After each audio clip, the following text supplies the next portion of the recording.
Hey guys, and welcome to a brand new video here on the View from the Crowd YouTube channel. And today we're going to be doing something a little different. I'm trying to expand the amount of sports that I talk about on this channel as much as I can. I think it's pretty dreary if I keep talking about Formula 1 and football all the time. I am into more sports, hence why I did my UFC video.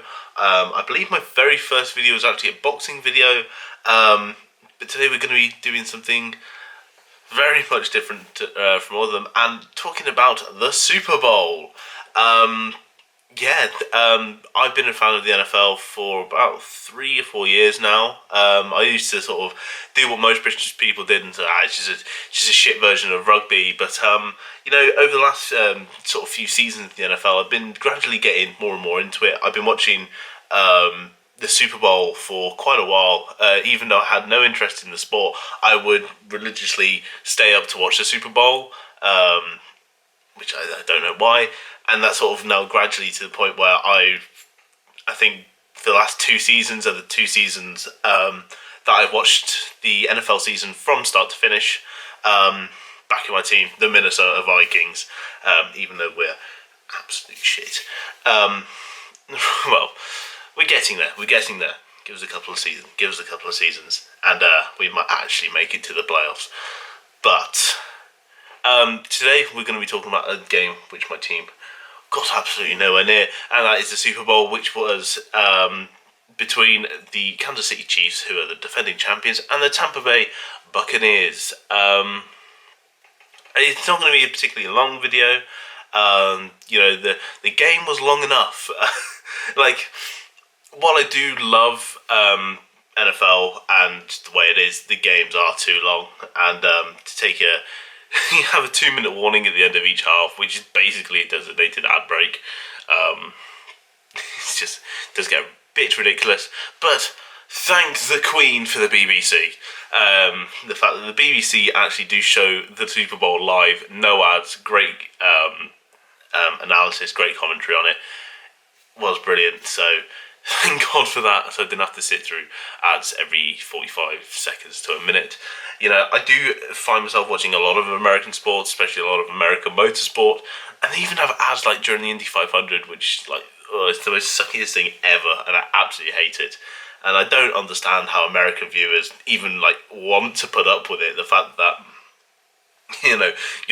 we have football, which is just 45 minutes uninterrupted, a little ad break, analysis, little ad break, the next 45 minutes. It works beautifully, but it's American commercialization is a different gravy, and But as I said, thank the Queen for the BBC and the fact that we had no adverts throughout the whole Super Bowl, and the coverage itself was brilliant. So as you've probably seen by now, the Tampa Bay Buccaneers won the Super Bowl by a landslide.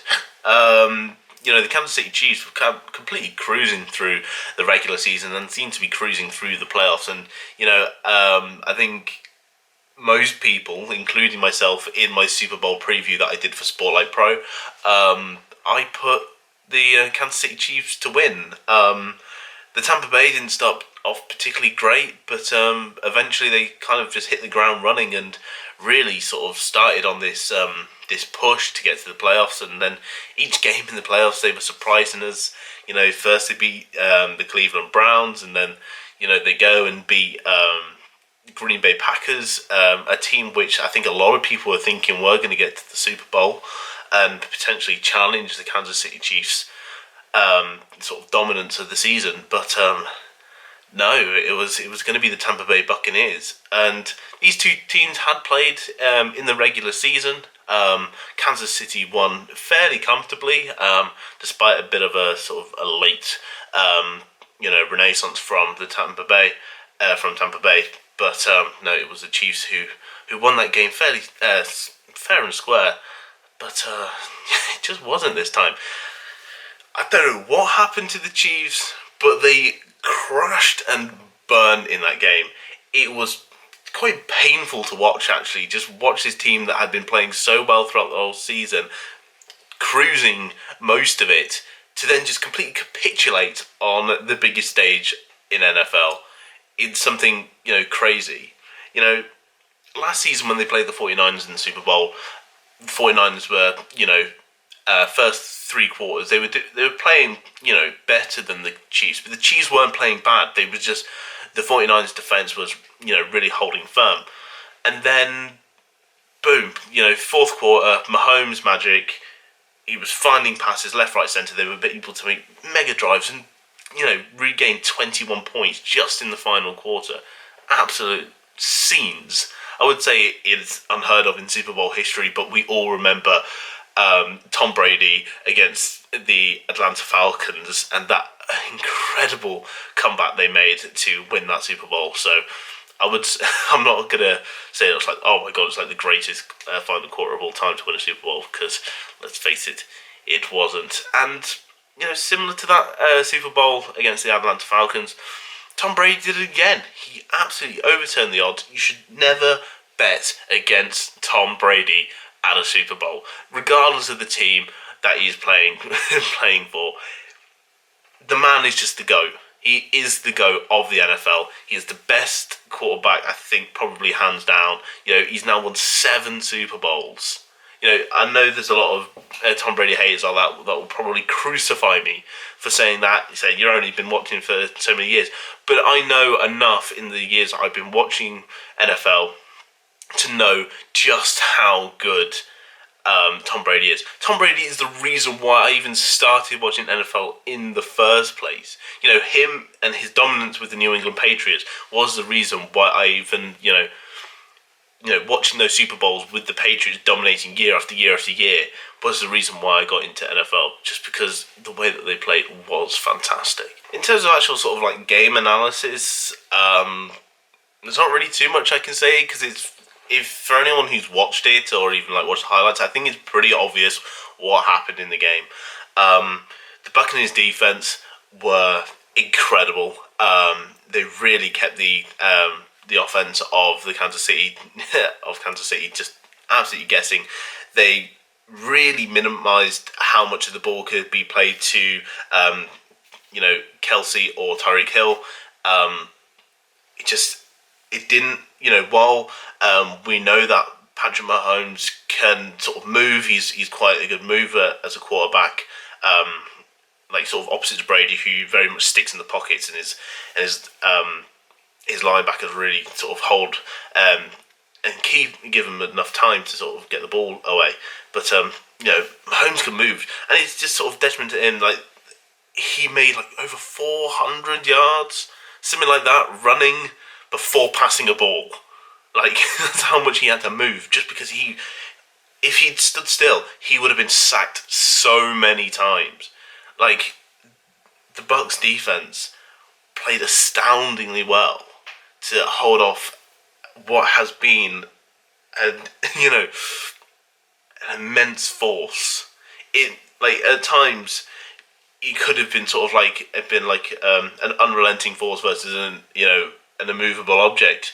However, the unrelenting force then just became a very mediocre force against a very hard-hitting object that completely wiped through them. And the reason why Kansas, who have never failed to make a touchdown ever since Patrick Mahomes became quarterback, held them to 3 field goals. But honestly, it's absolutely mental. And then as for sort of the other side of things, Tom Brady threw an amazing game.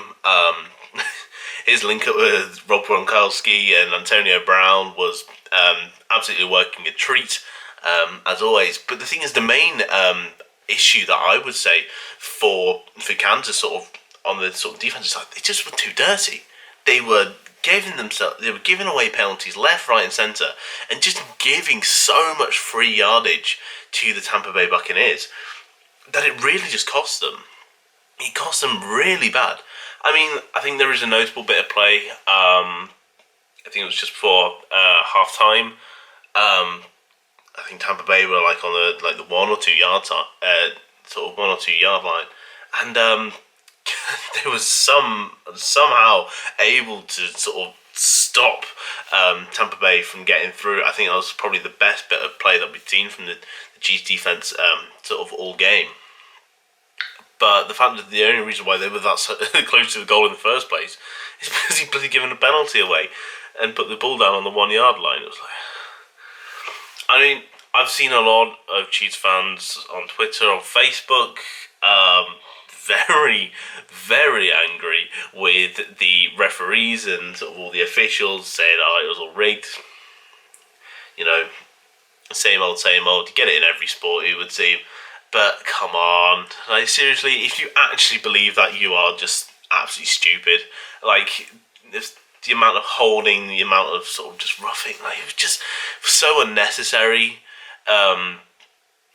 You know, from Kansas, and it just allowed, you know, Brady to, even though he may have not played the greatest game we've ever seen, it just allowed him to make up yards, and it allowed him to do the things that Tom Brady can do and just get touchdowns. It's honestly, I think if I was a Chiefs fan, I think I would have been more frustrated at my players at the fact that they were just giving so many penalties away. I'd also be really irritating the fact that there were, I would say, 3 or 4 opportunities in that game where Kansas could have got a touchdown. However, the receiver either missed the ball or dropped the ball. That happened a couple of times. I mean, Tyreek Hill I think it was in the first quarter or second quarter, had a huge opportunity to make up an insane amount of yards. He missed the ball smacked him in his face guard. You know, I think it happened later on in the game with the player, you know, can't remember who the receiver was, but he was actually in the end zone. All he had to do was catch it, and that was it. That would be Kansas right back in the game. You have to give credit, you know, where credit's due is to Patrick Mahomes. The amount of plays and the amount of throws, incredible throws he made despite being under so much pressure. The fact he was falling over one time, whipped a ball, and it was so close to being caught. Like, it was an absolute arrow throw. I think Mahomes was seriously let down there, especially by the guard in front of him to really let him down. Tyreek Hill, Casey, sort of most of his receivers were not, finding space particularly well. The plays weren't really working exceptionally well, and you just had to feel bad for the bloke. So guys, that's all from me. As I said, different kind of video. So different things I've done on this channel. But I have done pieces about the NFL on my blog, so make sure to check them out. I do plan on doing some in the future. It's 7 long months until the NFL returns again in September. You kind of forget just how short the season is. Like, you know, it starts in September, ends in February, and then you just got to wait. There's a lot of waiting involved before the season. Well, you got some pre-season in August, but still, it's a long wait until September before we get actually any regular games back. But I do look forward to it. Praying that the Minnesota Vikings can find a replacement for Kirk Cousins and maybe get a new defensive coordinator and a load new defense players, because, well, it was just appalling last season. But we have Justin Jefferson, and I would say he was arguably my rookie of the year. Absolutely sensational draft he was, and I was very pleasantly surprised of how he played. So I hope to see better from him in next season, and maybe he could be the one to take us all the way to the Super Bowl. I laugh because I really don't know what's happening with that team at the moment. So guys, if you're new here, make sure to subscribe down below, hit the bell notification to be notified every time I upload. And if you did like this video, make sure to leave a like. It really does mean a lot. If you haven't checked out my blog already, make sure to follow that down in the description below. I've been posting fairly regularly on there recently, but hopefully that should pick up in the sort of next month or so. Also, make sure to check out Spotlight Pro. I've been writing stuff on there, also some NFL stuff, as well as some football and some Formula 1, and perhaps maybe even some UFC stuff in the future, so make sure to keep an eye out for that. So guys, that's all from me. Thank you so much for watching. My name's been Lou Edwards. Thank you and goodbye.